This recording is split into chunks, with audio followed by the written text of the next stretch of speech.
Greetings, life forms, wherever you're receiving us. This is Justin. And Matt. And missing today is Landon. Yeah. Mm-hmm. I was going to come up with some snarky nickname and then say Landon Doan, but all I could think of was just absent. Absent, yeah. Way to go. Tardy. As I looked at his empty spot over here at the table. Slacking up. Well, as he let you all know, he is in the process of moving to Nashville, and that can be pretty physically taxing. He's moving up like George Jefferson. Moving on up. Moving up and out, and soon leaving us behind as he becomes a famous Nashville radio personality or something like that. A famous Nashville radio person. He'll be on the show Nashville as a radio personality. He could be. You know all those famous Nashville radio personalities that just shot to stardom? That's right. I can't think of any examples, but he could be the first. That's right. Nashville's all about stardom. It is. He could pick up like a fiddle or a banjo or something. I heard if you want to play in Tennessee, you have to have a fiddle in the band. You do have Texas. That's Texas. One of those T words. Close enough. But Texas would be mad at us saying that. Yeah, they'd be like, "What? We just lost all those listeners just now." That's okay. It's okay. We probably picked up Oklahoma, though. We might have. We might have picked up some Okie listeners. Some Okies. Yeah, Texas. A few Sooners here and there. Sooners in later. Yep.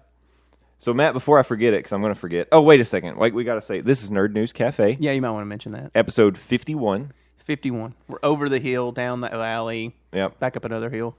We're well on our way to the century mark now. We crossed the midway point. It'll be here. It only took us a year to get to 50, but that's just because we do our little special shows and things like that. We passed the 50 mark actually a long time ago, but as far as 100 recordings, we'll get there in maybe a few weeks. Yeah, it won't take long. As far as because we doubled up shows now, so yeah, we're thrice. But we try to keep the episode numbers to the ones where we stay with our old format. So that way, when you put them in your DVD collection, you know, your CD collection, you have them numbered. You know what you're getting. That's right. With the episodic, it's like Star Wars. That's right. It's going to be a good segue. We're going to do talk we have to Star stop and Wars. do ones before one? We could do prequels. We should do some prequels, but we have to. I should get Garrett to play me. You can get Chase to play you. Yeah, absolutely. The younger voices. The younger voices. We'll have to script them though, because I don't think you can let them say what they want. There will be a lot of Minecraft talk, I would imagine. It probably would be. Yeah, we're going to have to give them some notes on things like Mario and... Yeah, this is what you have to talk about, guys. I don't know what that is. Just make it up. That's what we do. What movies? We were watching Howard the Duck. We could talk about that. There you go, Howard the Duck. That. Well, you guys watched Young Frankenstein and stuff, so... That's true. So we can watch that. Yeah, we've got some notes on that one. Me and the family hate watch Fear the Walking Dead, so he could talk about that for TV. But that wasn't on back then. Oh, true. I'm trying to do like a time warp. Wait, let's see. So like 80s? Late 80s, early 90s. You talk about He-Man. Yeah. Ninja Turtle cartoon. Ooh, Ninja Turtles. I could definitely talk about Ninja Turtles. Maybe some Transformer stuff as it's going out. Has there been like a throwback podcast where people like pretend like it's the 90s, like they're watching a new episode of something like Ninja Turtles and they're like, can you believe what happened this time? I don't know, but I think you just handed somebody some gold. Yeah. Yet again, we are giving out these gold ideas. I know there's a lot of retro podcasts, but I don't think they approach it in the fact that this is 1992. Oh, man, I got this new Nintendo game. You're going to love it. That's the angle. That's a good one. I think it'd be a good one. It'd be kind of fun. All right. Let's talk about some drinks, and then let's get into some Twitter headlines.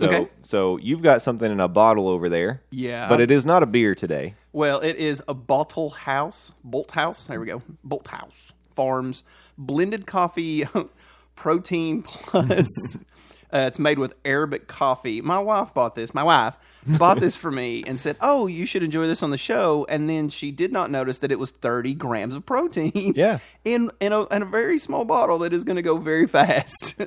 You got to hit the gym right after this. You're going to get swole. I'm going to have to do push-ups between this show and the next. Do some crunches. That's right. Do some push-ups. We'll just put the mic on the floor and you can keep going. Oh, that's right. All right. I can sit on your back if you need the resistance. That's right. So what is in this cup, por favor? My cup, the Monorail cup, is full of the Green Mountain Breakfast Blend today. Nice. Yeah, I drank about half of a cup of this before we got started, so I refilled it with another K-cup. So I've got a full cup, which I'm going to need because I'm feeling flimmy today. So, yeah, it's delicious, though. I love a good breakfast blend. Good breakfast blend. I like, was it Constant Common? Is that what it's called? I don't know. What is Constant Common? I don't know. It's got like a different spices and stuff in it. It's like I always use it when I get sick, but I like it to drink it when it gets cold. And it has it's got a cinnamon taste. I don't know. I don't know. Is it a coffee thing? Yeah, it's a coffee. Oh, no, it's a tea. That's a lie. It's a tea. It's a tea, sorry. Oh, okay. Not a coffee, but there is a coffee that's like it, and I wish I could remember it. That's what made me think of it. I was like, I like the Constant Common tea, and then I can't think of what the coffee is that's like it. But it's like a cinnamon type of coffee. Okay. So I've never had that, and I'm not one for adding flavors to my coffee. I you're like it black. Did you like it black? Yeah. So I am not. before we hop into the Twitter headlines, I'm gonna keep it teasing here for a minute. Just tease it. We're gonna get there, guys. Like you gotta stick with us. Like 80s hair. Yeah, tease it up. But I want to talk a little bit about. I got a chance to visit a theme park this weekend. Look at you. And since I am a theme park nerd, that's one of the things that I am very open about. It's part of my bio on our website. So I feel like it is my duty to talk a little bit about it, and it ties nicely because I went to Six Flags over Georgia, and they happen to have DC related rides and character. I don't know that they actually don't have they have the characters Superman present. or the Batman? Which one is it they have? They used to have a stunt show, a Batman stunt show, and it doesn't run anymore. Oh, okay. But the Batmobile that they used to use in the stunt show is parked out front of that building. They still have the building there. I don't know what they use it for. Storage. It was cool. I did get a chance to see that back when it was like a youth group trip back in the day. And it was a cool stunt show. I'm sad they don't do that anymore. But it was definitely, it was like right after, probably around the time after Batman Returns came I was about out. to say, I know Batman was big, and then when Batman Returns came out, it was really riding a big wave of fandom and stuff. So yeah, and it was definitely the Tim Burton style Batman that's represented there. Yeah. So if you go like the Batman ride, which is an inverted coaster, so good. I remember it being like when I was younger. Of course, I'm an older man now, so some of these rides are a little rougher on me than they used to be. And I remember the Batman ride. It may have been my first ever inverted coaster that I ever rode when I was a kid. And I was like, oh, it's so smooth and it feels like you're flying. It's amazing.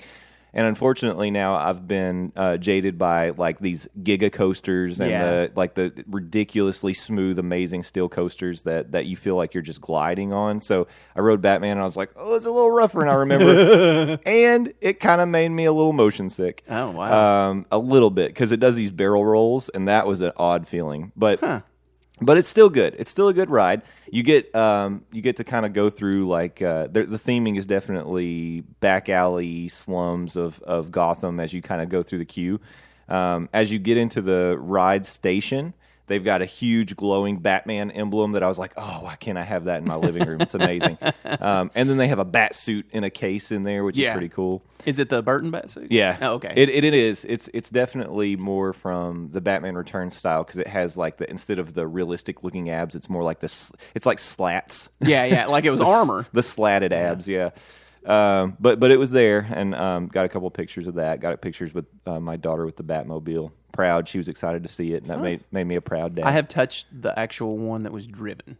I have seen it and touched it. It's at the Cathy Museum at Chick-fil-A corporate headquarters. Oh, okay. It's one of the one he keeps out there. Well, one of the ones he rotates in and out. So yeah, that's pretty cool. Yeah, that's cool. I will say, so the crowds were manageable. It was, we were there on a Friday, and it was, it's, I guess Friday's kind of a travel day for people typically. They're either coming into town or leaving town. The park opened around 10:30. It was boiling hot. It's Atlanta. Yeah. Well, with the storm coming through, that tropical storm Cindy, the rain hit on Thursday night in Atlanta, and it was actually clear on Friday. I think people might have been anticipating it was going to be stormy, so it really wasn't that busy. The only lines that we really ran into were for Superman Ultimate Flight, and then they've got a new 4D laser game ride. I think it's called the Fight for Metropolis 4D. That's cool. So it's all Justice League themed.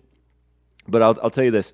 So they do a flash pass. So it's what you do is you pay some extra money, and then for certain rides you can use the flash pass line, get you access to quicker access to the ride. Mm-hmm. The only ride that we would have needed it for would have been Superman. Mm-hmm. We got in line for it the first time. We waited in line about 20 minutes, and then it broke down, and they cleared out the line, so we had to leave. the second time we went and ate lunch. We did a few things. We went back to it, got in line again. We waited in line about a half hour. It broke down again. They were only running one train, so it was already a slow-moving line. Yeah. And then once we got like halfway through it broke down, and it was one of the last things that we needed to do to cross off the list. So I was like, let's just wait this out. It'll start up again because they didn't actually make you leave the line this time. Okay, so they probably thought whatever the malfunction is fixable within a certain. Yeah, they just said you all can leave because we don't know how long it'll be, but you can also wait if you want to. Is the kind of their announcement. And I was like, McKenna, we're waiting this out because as soon as we leave, it'll start running again, and then we're back in the back of the line.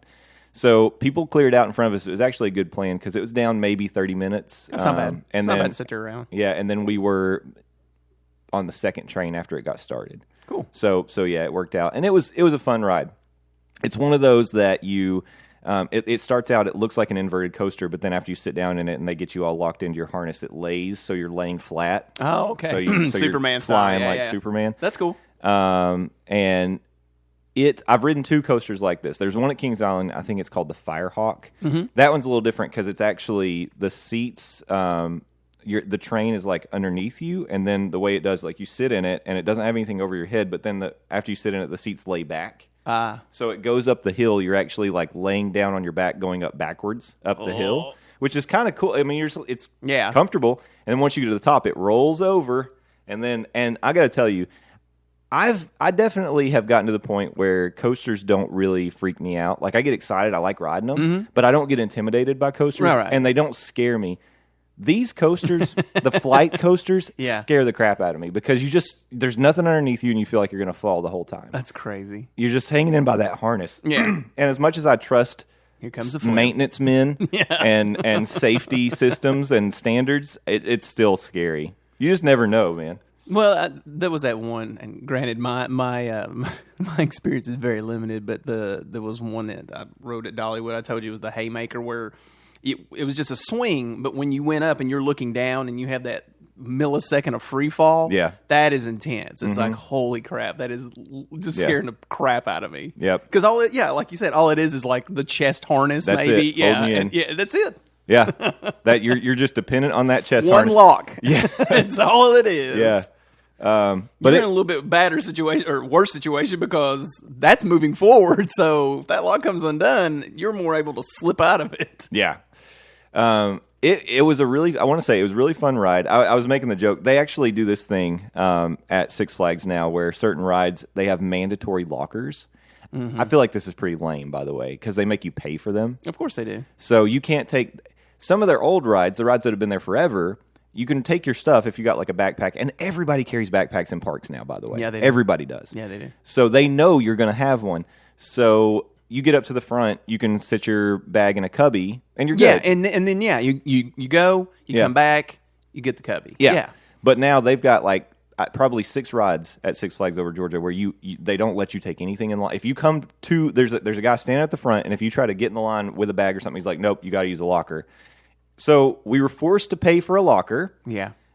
Which sucked because we were there like right when they opened the park. We're running to get on the first roller coaster. We line up, and the guy's like, nope, sorry, you got to do this. So now we're waiting in line to get a locker because there were 100 other people that needed to do that. And all of a sudden, our advantage of being there early was gone. Yeah. So that kind of ticked us off. And then also, that's just it's $5 if you want a locker all day. Yeah. Come on. That's all it is. Yeah. It's just their way to get more money from you. Grab. Yeah. So that kind of ticked me off. But you do have to use it for Superman. And I was telling McKenna, I was so disappointed when they ran us out of the line the first time that I didn't have my phone because it was in the locker, and I wanted to be like, of course, Superman breaks down. Oh, Lord. Disappointing everyone but you kept as going usual. Back. You kept going back. You kept going back. Look, you can't be there for everybody. You know what I mean? But one man. But I'll give you, it was a really good ride. Like I said, it scared the crap out of me because I still rode it, and it's fun, and I would do it again. And it's a really good ride, but yeah, line wise, and I don't know, they've got to figure out that maintenance thing. How long have they had it? I think this is the second year, maybe second or third year. Still working the bugs. I'd have to look. It's relatively new to the park. Now the 4D ride, the Justice League ride, is brand new. This is the first year for it, and it had a relatively long line, but it keeps moving because it's one of those continuous people get on and just move through. It's an Omni Mover dark ride kind of thing. And I had heard that this ride was going to be kind of boring Not so good. All just screens, just shooting at screens with 3D glasses on. So I was prepared to be just underwhelmed by it. Yeah. I want to say it was really good. It's really you enjoyed fun. the experience? Yeah, it's a good mix of, you go between rooms, like you will go in a room and it's a big screen. The 3D is really well done. There were definitely times where I'd pulled back or something because something was right in my face. You've got to kill. So what it is the scenario is Lex Luthor and Joker have teamed up. Oh, Lord. And they're capturing the Justice League. And Luthor's angle is, these heroes have gone vigilante. They're a threat to the city. They're destroying everything. We've got to get them off the streets. Joker just wants chaos. So it's kind of a very tenuous truce and partnership that they've got going on. As you're going in the ride, they've got these screens that kind of prep you and tell you the backstory, what's going on. Cyborg is like the host. So he's like at headquarters and he's like, all our Justice League members are out there. You got to go help them. We're recruiting you to be a volunteer. Because what's better than somebody off the street, hand them a gun, put them out there. You look brave. Yeah, just send them out there. War of attrition. That's right. So don't mind the 700 applicants behind you. Right. But what they have is they've got like the flying around the Luthor bots or whatever they call them, Lex bots. Those are the things that kept flying in my face because they come at you and you do, like when you shoot them, they blow up and explode. It's just like a video game. That's cool. But if you don't get them in time, they fly right at your face. So there were a couple times I was like, oh, yep, dodge to the left, dodge to the right, trying out my cat-like reflexes. Was there any rules about kneeling or...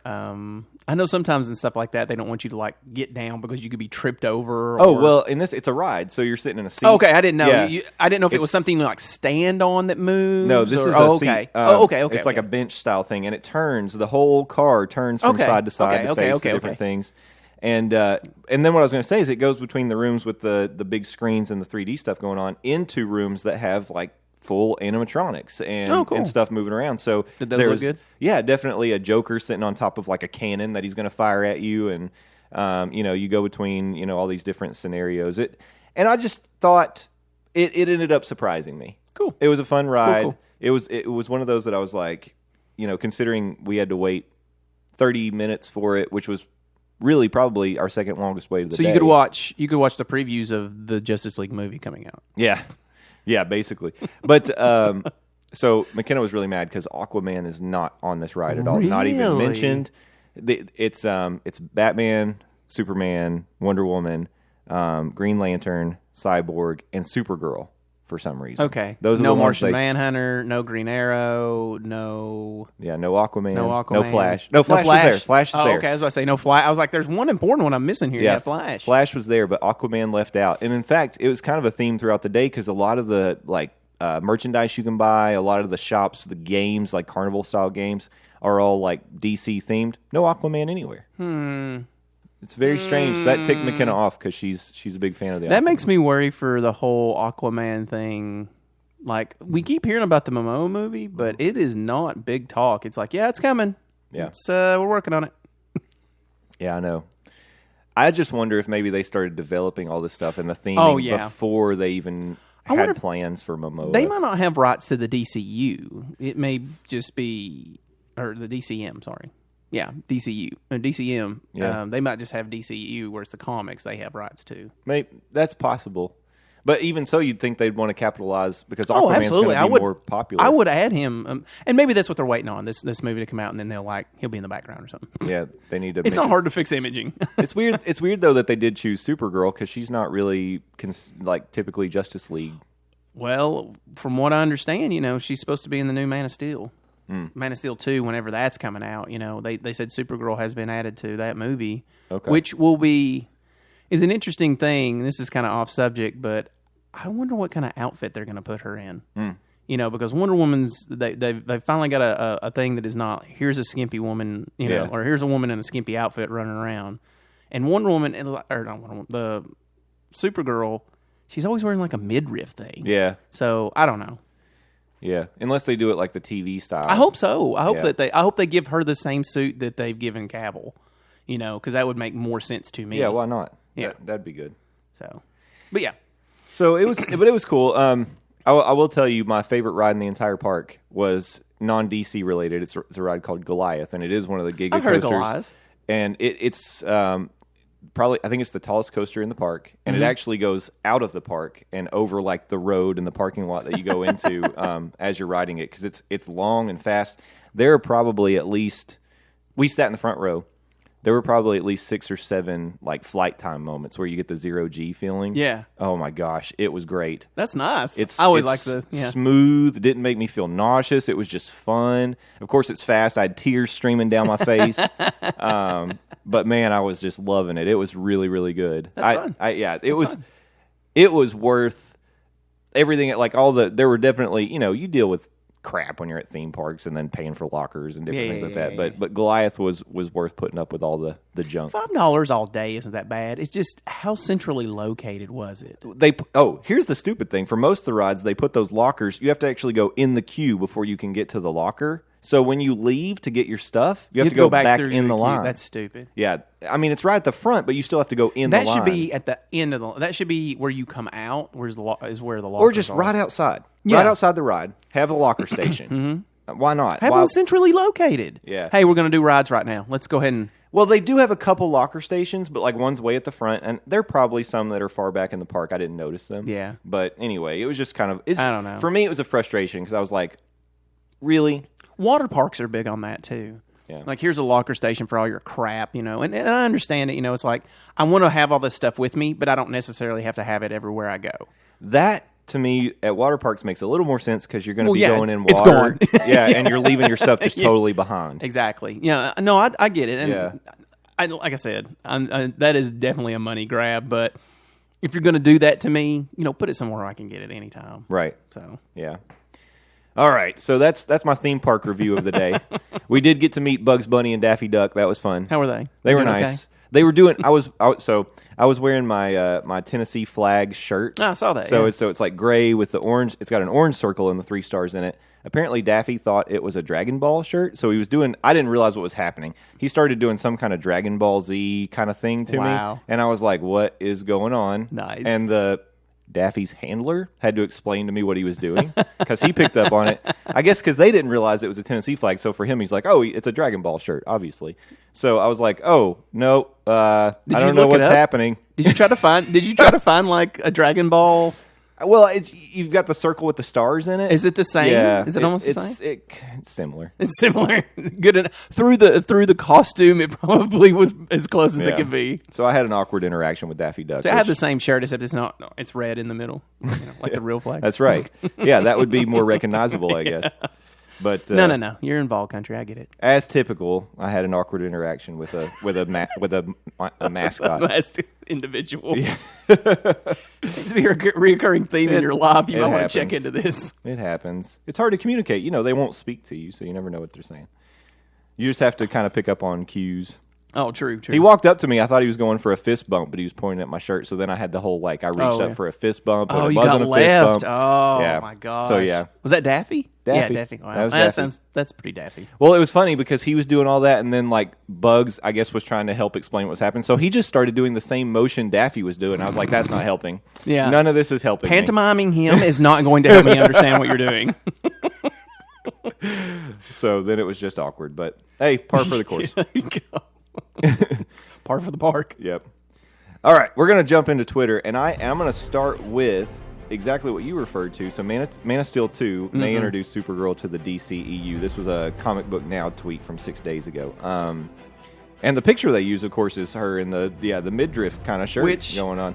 I have the suspicion that they're going to redo her costume. Yeah, sure. They're going to give her more of a upgraded one for the simple fact that,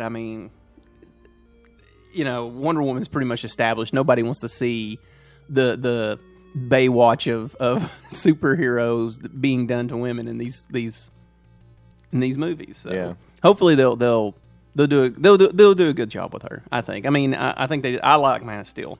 I don't care what anybody says. I still like that movie. I think they did a great job. Mm-hmm. I like that they put the backstory with it. It'll be interesting to see what kind of backstory we get with her because, and granted, I'm going to get this wrong because I'm not a Supergirl person. I can tell you a little bit about it because I learned about her. Oh, do you know her backstory? Do you know the backstory they're going to use, though? I don't know. I learned a little bit about her waiting in line for Superman. Okay, so what's the one that they put up there? Well, they talked about how she's from a pocket universe.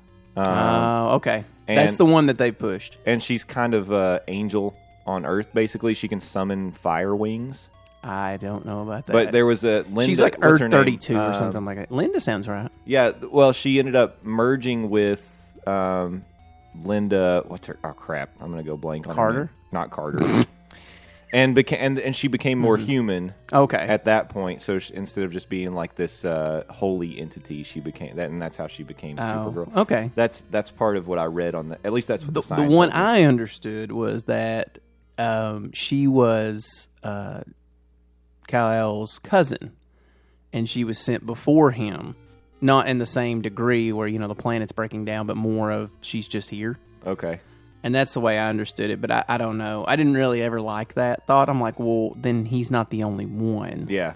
That makes no sense to me. But the parallel, the Pocket Universe Pocket thing? Universe, or I've heard, I think in the TV show it's Another Earth. She's from Another Earth. Yeah. So, yeah, exactly. Okay. But except it's almost like a parallel dimension. Yeah. It's just like Earth 32. Like they have numbers for the different Earths because Flash has been to all of them. I think he's done the tour. Yes, visited them all. He's like, I've been there. So I kind of like that angle better if it's another universe, because she is the result of, and there's no Superman there, so that's cool. I like that. Yeah. I'm going to look it up on Wikipedia and see what they tell us about Supergirl. Everything's accurate on there too. Yeah. So this one says she's Superman's cousin. See, that's what I've always heard him been billed. Yeah. And then she was initially killed off in the 85 limited series Crisis on Infinite Earths. Mm-hmm.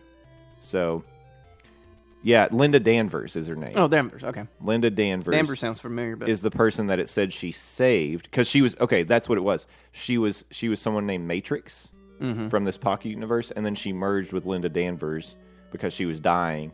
She saved her and became Supergirl. She gave her the Allspark. Yeah, yeah. So that's what Wikipedia and it does mention that in there. So it's got both. I kind of like that angle better.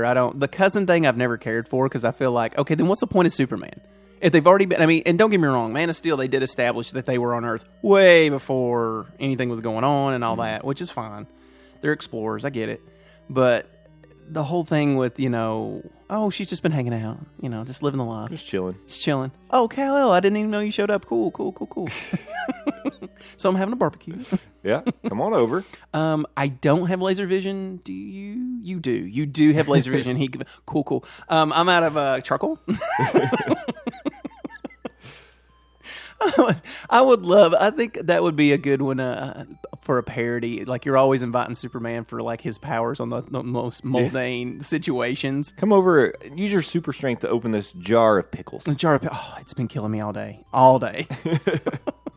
So you push the button for the Justice League for me to come open this jar of pickles. Oh yeah, it's an emergency. We see these kids, they want pickles. You know what I mean? Come on, Like cats and trees kind of thing. Yeah, saving the cats. Yeah, it's like my kitty's in a tree. Unclogging toilets. Oh my gosh. Oh no, defrosting things and frosting things. There's a SpongeBob episode that's similar to this. Is there? He gets the conch shell that summons Mermaid Man and Barnacle Boy. I think he got it from like a mail off cereal box, things, and he got the conch shell. So he could summon them, and he was having them come over and do mundane tasks. Yeah. But they were retired at that point. Yeah, so they were it was older. Exciting. Yeah. They were actually getting to do some stuff. All right. I want to talk about a Screen Rant tweet from 5 days ago. John Wick prequel comic book series creative team announced. That's cool, but I didn't know we were even getting a John Wick prequel comic book series. We know we're getting a TV show that's supposed to be like prequel-y. I'm actually excited about the comic book because I would love to see how that media is transferred, because John Wick's all action, it's all quick, violence and kung fu and everything else and gunplay. It's gung fu. Gung fu. Don't get me wrong, I love those movies. I can watch them 100 times. I think they're great movies. I don't know how this is going to transfer over because we're already getting the TV show, I guess, that is revolving around the Continentals. Yeah, the Continentals. Which I'm actually excited. I like that they went with that play. And I feel like that they should stay with the Continentals. Like, you're just getting people in and out. Mm-hmm. You're not getting what's happening, where they're going, what they're doing. Well, here's the difference. The show's going to focus on the Continentals.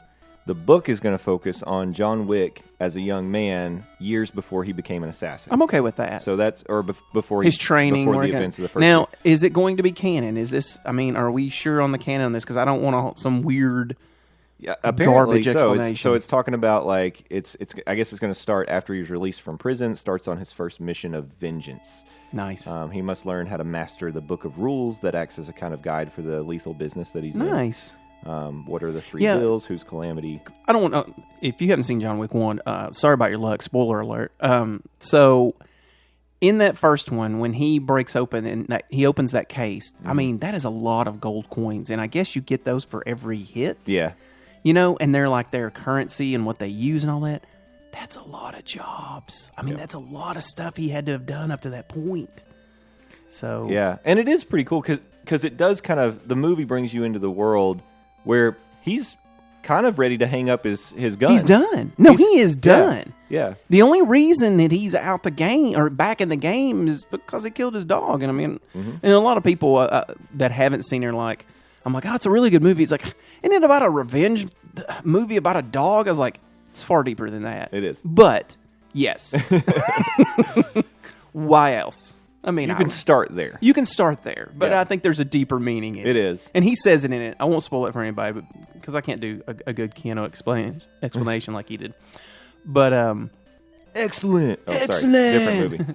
Cool. So yeah, I don't know. I think that I think it'd be cool. I'd like to see how they transfer it, and I'm sure it'll be a lot of exposition because the movies don't give you a lot. No. They don't give you a ton. They just take you right in the action. I really don't want it, to tell you the truth. I don't want it in the movie thing. I'll be good with the comic books because it's, you know, they can make it flashier and do some things probably that you can't do in movies. Mm-hmm. So yeah. And it'll definitely have, the art angles to it. Who's putting that out? This will be... Sounds like a Dark Horse or not Dark Horse, but Image. I was trying to see if they actually mentioned it in this article. You would think that they would. Yeah, it might be nice to know, who's producing that. Yeah. Dynamite Entertainment, excuse me. Who's that? I don't know. But the writer will be Greg Pak, who wrote Planet Hulk. The artist will be Giovanni Valletta, Dark Horse Presents. They're going to be the two men leading the creative direction. What if it's Dark Horse then? And that's all it really tells me. Huh. Maybe Richard will know. I'm sure he would. It's just Source Dynamite. Add it to my list. Is Dynamite Comics, is that a comic? I don't know. I've never even heard of him if it is. Let's see. This will be a Ask the Googs. It says Dynamite Entertainment comic book series. Huh. So I've never heard of him, so hopefully they can produce enough. I got a feeling it's going to be pretty popular. I think so. I think it will. So cool. So that'll be fun to look at. I mean, I like seeing stories told across different mediums. Oh yeah, but I do like them. You can do more. You can do more in different mediums. TV can expand. The rule of thumb is TV does novels and movies does short stories, and I guess comic books you can do legacies. I feel like comic books are good to tell you, like, if you want to do in-betweens, they can fill out some of the questions that you have. That's what they do with, the Star Wars comic book series. Yeah, that's definitely what they're doing right now is kind of filling you in on something. Well, now the video games are even adding to that, With Battlefront 2, you kind of get that story of what went on. Mm-hmm. And speaking of Star Wars, I feel like it's time to get to this because this is the big one. I want to talk Star Wars now. We give the Batman and the Justice League a lot of crap for all the stuff that's been going on. So I feel like we have to, in turn, give Star Wars crap when stuff like this happens. Absolutely.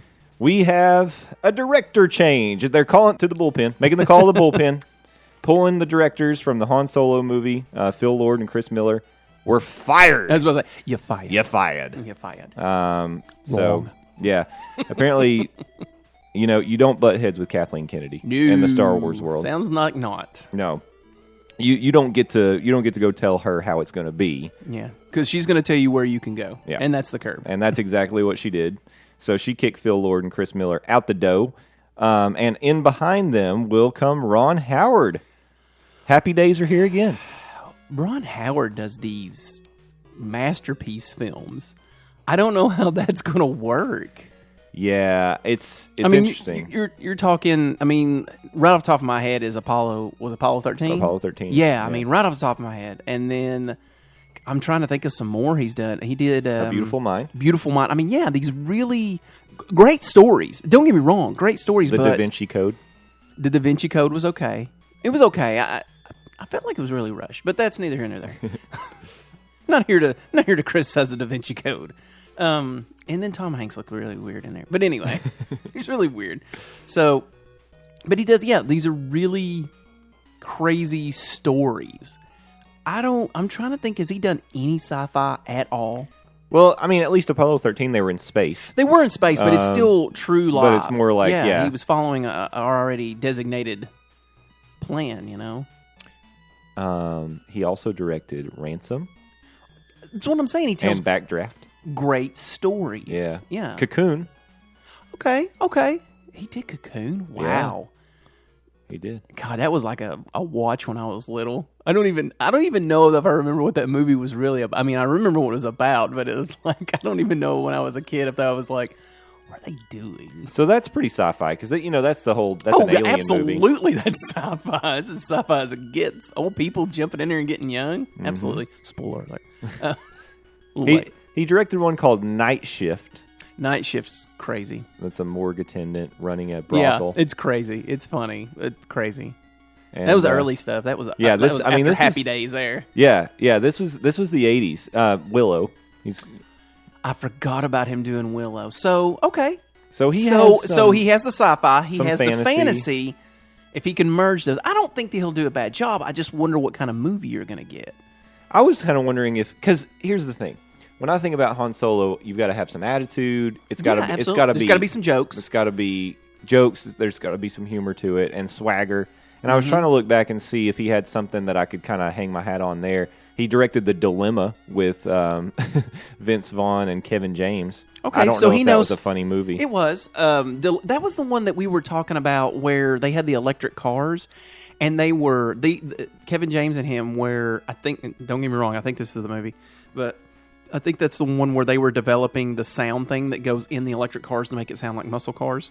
Oh, I don't know. I haven't seen this. It's funny. It says a man discovers that his best friend's wife is having an affair. Yes. Okay. And it's like back and forth. So he is good with comedy. He is good with people who do comedy. Okay. Of course, we know Glover. Is it Glover? Yeah, Glover. Donald Glover, which will be in it. He can do both ways. Yeah, he can do serious. He can do comedy. Yeah.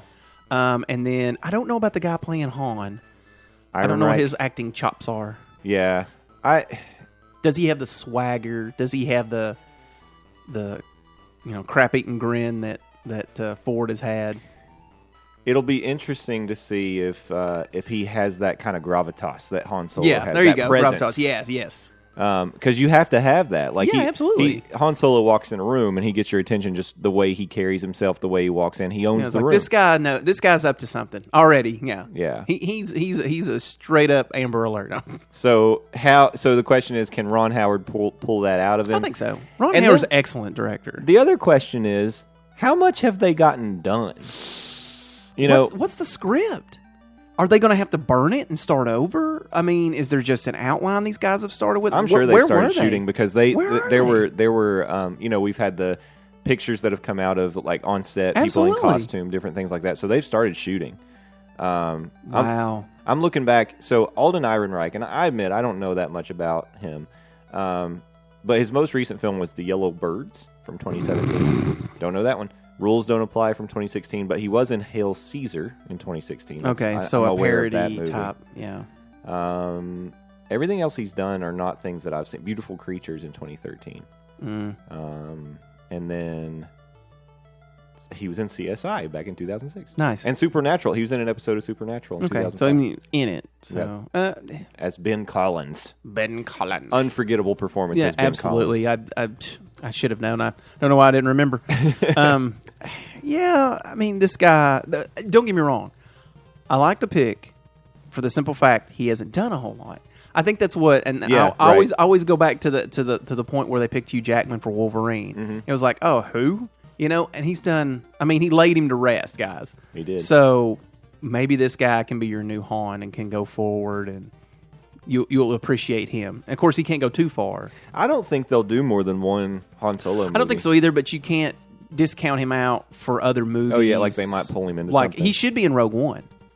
He should have showed up somewhere. Somewhere in there. Just to show us where is he at. Where is that? It's extended. He's cut. hanging out Yeah, in Mos Eisley just. Or he's giving somebody crap. It's like, I don't want to do what you're asking me to do. Yep, they could have made a little appearance. Or they could everybody else made an appearance. Crap. In Rogue We saw One. the droids. But yeah, I think I'm more excited about the Han Solo movie because I feel like we're going to get this. I like buddy comedies, and that's what Han Solo is he brings that. That character brings that to the show. Mm-hmm.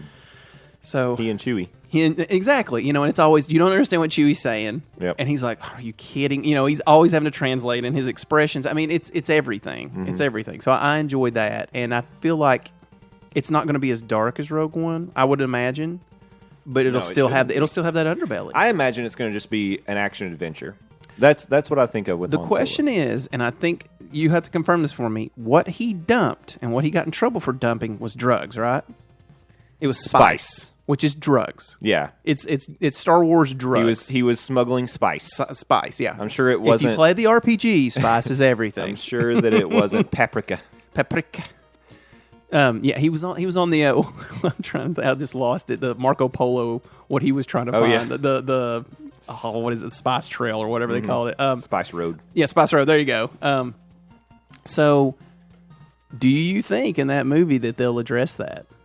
I don't, but see, they might, but I don't think Han Solo was. Are we going to see some people messed up on spice? Maybe, but we've kind of seen people messed up before. Like I think about Jabba's palace. Mm-hmm. All those people were on something. The thing about spice though is, and if you guys know, like I said, I've been playing. I played the RPG with some friends and stuff like that. Spice can give you different properties. Like you can get a little bit of telepathy. You can get a little bit of, it does different things to who you are. So it's like bath salts. There you go. Exactly. you want to bite someone's face off on a freeway. So yeah, and you're losing those clothes. Those are coming off. Mm-hmm. Absolutely. So I don't know. It'd be interesting to see how they did this movie. And then like you said, where were they at? What was happening? When did she come on set and go, what is this? Yeah. From the impression I get is, and they were talking about Lord and Miller are kind of famous for their take on 21 Jump Street and having kind of that offbeat crude humor and it sounds like they were trying to bring some of that to the Han Solo movie and Kathleen Kennedy. Obviously, there was something she either heard about or saw firsthand, or they had a discussion and she was like, we absolutely are not going to be allowing that in this movie. And so it just came down. They said they didn't want to use the cliche creative differences, but in this case, that's exactly what it was. And they are, that phrase came from somewhere. I heard, yeah. I actually heard on a podcast they were talking to some people who it was, I think it was like Acker and Blacker. You know who they are? Ben Acker and Ben Blacker. That sounds familiar. They wrote this. It's like a pre-Force Awakens book. Oh, okay. And they were asking them some questions about, what is like, yeah, okay, and like what is sacred things that they were like, you can't do this. And what were some areas where you were just like they gave you freedom? And they were actually saying that like in a lot of ways they were surprised with how much freedom they got. Of course, the Lucas creative people wanted to read everything and sign off on it, but then there were certain things they were like, this person would not do this. Yeah, well, Star Trek has a Bible, and these are the characters. This is what they do. This is what they can't do. Mm-hmm. And I have some Thursday comments about what's happening with Discovery here recently. But, so there's probably these guidelines. It's like, these characters do this. This is what they're associated with. This is who they're not associated with. So yeah. And maybe they have that guideline out, or maybe they should develop it for sure and hand them out. Oh, it wasn't Acker and Blacker. It was the guy who does the Shakespeare Star Wars books. Oh. Because he's doing like all of them. And it was, I guess it was when he was doing the prequels books. They were, I was listening to an interview with him talking about the process of going through episode 1 and 2, and he wanted to do some things with Jar Jar. And they were like, nope. Yeah. This is what Lucas established for him. This is what he is, regardless of fan theories. Yeah. And I don't think it was going that way. It was just there were certain things he was doing with him. No, and I was just like, saying, everybody's got this fan theory about Jar Jar, and I think they're just trying to make sense of how horrible that character is, with him being the spies, which I like myself. I'm like, if he's a darker side of that and he just plays this fool and buffoon, I think that's great. The whole drunken master thing. Yeah, exactly. Yeah, I'm throwing this front up that you are completely buying. In the background, I am just unraveling everything. So I know we've talked about it before, but that video where they give you the evidence of him being a Sith Lord. Oh yeah, it's really fun to watch. Oh yeah, I love that stuff. It's I'm good. like, okay, yeah. They did a good job. The Pixar, the whole thing with Pixar and all their movies being connected. If you watch that video, that's crazy. It's crazy talk. Yeah, but I like watching it. Yep. It's fun to listen to the conspiracy theories. Oh, absolutely. That's why I'm subscribed to ancient codes and ancient aliens and everything else. They're fun. Yep. So we'll see what happens. I think, it makes me nervous. That, of course, that one's scheduled to come out the end of next year. As I say, that's 2019, right? So, yeah. Because, no, or is that 18? It's 2019. No, because we get one this year. You're right. We get. You're right. We get 9. Well, this will be 9. episode 8. Is it 8? Yep. Force Awakens was 7. Oh, yeah, 4, 5, 6. Sorry. With Rogue One and everything, it's all got me messed up. I'm not that dedicated, as you can tell. So 8. Yeah, that's and right. And then that's we get this year. Han, and then we get 9, and then is Han, yeah. And then what? Did they ever say what? It sounds like the next one will be the Boba Fett movie. Boba Fett, okay. Because a lot of people are super excited about Mandalorian stuff, which Yeah. I think they should go Mandalorian and just what happened to them. Because I've read the whole Wikipedia about them. Man, that is an insane culture that they've developed. It really is. That would be really interesting to explore. You get to do that in some like the Old Republic, like yeah, exactly. That's what everybody talks about it. In Old Republic, it was crazy. Like, you are not a true Mandalorian unless you live on Mandalorian, the prime planet, Mandalore, and all the planets around it. We don't know those people. They're half bloods. They're they're lower than low. They're slaves in some points. So that's crazy to me. Yep. Yeah. So that'll be fun to explore. Hopefully they don't have to do too much retuning. Ron Howard can go in there and go, I can fix this. I hope so. I mean, I would have to imagine if he thought that it was a mess, he wouldn't have signed on to do it. He obviously is like, sure, I can do that. Kind of guy. They probably had a deep discussion. He got to read the script, and he's like, yep. Oh, Opie's going to fix it. Yeah. Aw, shucks. Shucks, Pa. But we'll wrap it up on that one today. I wanted to mention last time, so we played the Rotten Tomatoes game. Yeah. And you guys got a bunch of crap for not knowing Spawn. It's tragic. I mean, don't get me wrong. The sad thing is, the millisecond before he said it, hit me. When you said John Link, I was like, oh no! and then he got to it before I did. But apparently people were screaming. Oh, I know. So Spawn. many comments about what is wrong with you. I am screaming at my player right now. But that was a fun experiment because it's like, I think if you guys were listening to that, yeah, you would have been doing the same thing. Oh yeah, absolutely. Anything I listen to, I'm like, what are they doing? But let me tell you guys, when you're in the moment, it's different. It really is. The pressure's really on here. That's right. I was looking at him with disappointed eyes. He was. It was kind of like those "you haven't mowed the lawn since I've been gone" face. But we'll play more of that because we got good. That was a fun game. That was a I'll fun tweak game. it to make it work a little smoother. You tweak that title. We will. We'll take. We need to take suggestions. We need something themed, more cafe style. That's not Tossin' Maters. It's just Tossin' Maters. I don't know. That's what came to mind when I was like, Slicing Maters. Yeah. But we'll play that again in the future because I think that was a good time, and I think people like the games. Oh yeah. Everybody likes to play games. I mean, they get to play at home, play along, and then trash talk you guys. Yeah, but they probably get to pause and go, "Let me think." We do not get that. We don't get that luxury. So, all right. Well, I wanted to let's throw some plugs in here, and then we'll wrap it up because I need more drink because I am choking on phlegm. I know. I'm gonna have to get some water.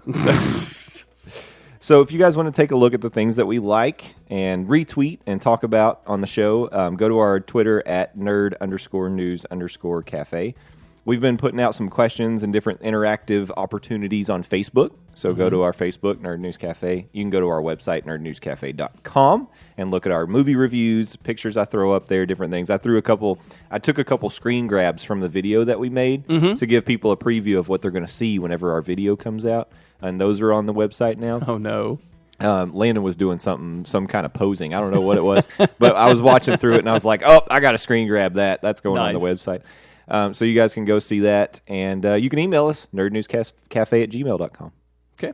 So I think that's about it. Yeah, I think so.